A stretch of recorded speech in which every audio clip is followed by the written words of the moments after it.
In this video, we're going to continue to make the boiler by adding some of the parts that are on top, like the stack and these other little portals that stick off the top. So first thing we're going to do is select the boiler. I have it selected. Make sure you have all the parts, the front, the rear, and the middle. Let's move them up to match the other blueprint. So we're going to go to left viewport. Now that we have them pretty much blocked out, we can put them up here so they're part of the full train background image. You see right here we have a smokestack. So first I'm going to show you the old way to do this, which is to model the stack and conform part of it. This way it'll match the radius and the curve of the actual boiler. And I'm going to show you a little bit of a newer way on the other items. So to get started, you're going to need a script from scriptspot.com, and the script is called TubeCap.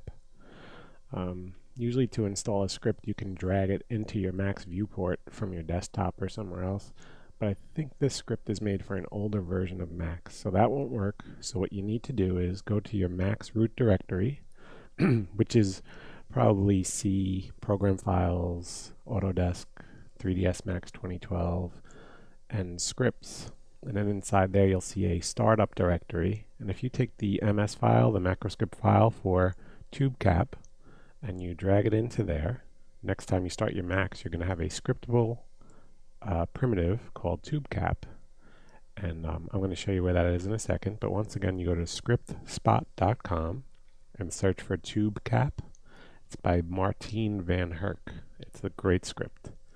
So now I have it installed, so I'm going to go to Create Panel, and where it says Standard Primitives, I'm going to click on that, and in the roll down you'll see at the very bottom I have this MVH primitives, and if you click on that, there's TubeCap. And what we want to do is in the left viewport, we're going to go into where that smokestack is, and we're going to just make a primitive there. So I'm going to click roughly in the middle, drag out so we have the radius. I'm going to come in a little bit, just like that, and then I'm going to click. And what I have is pretty much just like a flat cylinder with no depth to it. And you have radius values over here, and segments and subdivisions if you were to have caps on there. And what you want to do now, I would say let's use 12 segments. I like to do 8, 12, 16, numbers like that based on 4. So we have 12 segments. That gives us a nice split right down the middle of that object. And what we're going to do is go to rotate and turn on your angle snaps. Let's rotate that 90 degrees, which we just did, and go to perspective viewport. And now we can see that's probably the right shape and size for the stack. Now the problem is we want it to conform to the mesh below. Now you could sit there and put every vertex to the outside shape of that boiler manually, but that's really time consuming and it's not really using your resources to the best of your ability. So let's do this. I'm going to keep that selected. I'm going to select the boiler as well. Alt and Q to isolate those two objects. And then I'm going to click out an open space. I'm going to click that tube cap. Come over here to modify stack. It's still a tube cap primitive. I'm going to right click it, make it into an editable poly, which it is now. And now we're going to try the old way of doing this. We're going to make this shape conform to the barrel.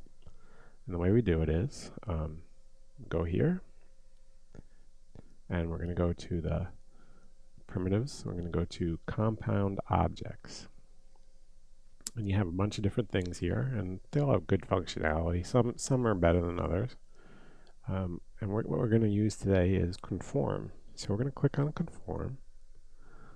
And what happens is we get this big rollout here, and it has some options. I'm going to show you the options we need to use. And that's going to take that mesh and conform it to the shape of the barrel. So here we go. What we want to do is roll all the way down.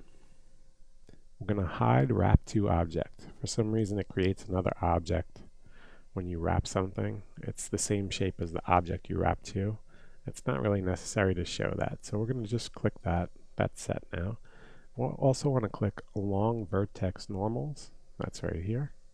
And that's just going to tell the object to conform to the normal direction of the mesh below, which is exactly what you want it to do. And now you'll see up at the top of the Pick Wrap To object that we have a Pick Wrap To object button. So we're going to click on that, and then we are going to click in the viewport on the furnace or the boiler mesh, and you see that the stack now conforms roughly, no, not even roughly, very well to the shape of the boiler. So we can exit isolation mode.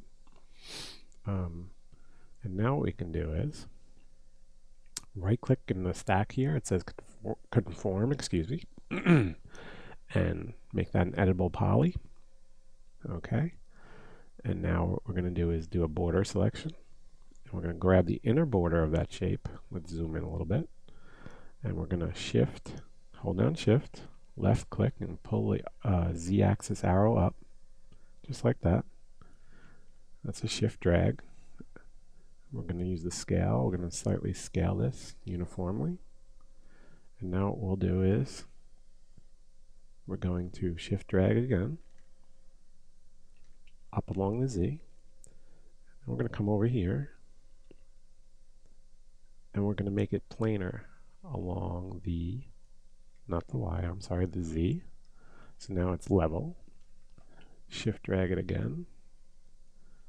One more time. Let's scale that with R. And let's W, shift drag it again. Shift, left click and pull. Hit R. Scale that.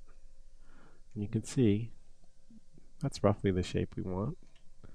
Let's go down the bottom to this border here. And let's W for move and shift and drag that down.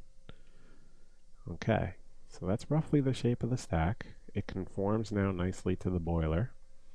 And what we want to do now is go to the top here of the edit poly, and in your modifier rollout you want to get a shell. So if you hit S 1, 2, 3, 4, 5 times and hit enter, you have a shell modifier applied now. It added some thickness right off the bat. We're going to right click the outer amount and zero that out. And then what we're going to do is add an inner amount, which is right here. And let's see, 0.9 looks like a good value, and I'm going to give it 2 segments. Now if we go to the top of that stack, hit T 3 times to get turbo smooth, enter, F4 so we could see it without the wireframe. That looks really good. Let's add another iteration, and there you have it. We have a conformed smokestack on top of the boiler. Now if we were to build the whole stack and then use the conform, this whole depth would conform and it would flatten out the mesh, which is why we have to do it as a flat tube cap first. I'm going to pause the video and continue in the next exercise. We're going to try something different.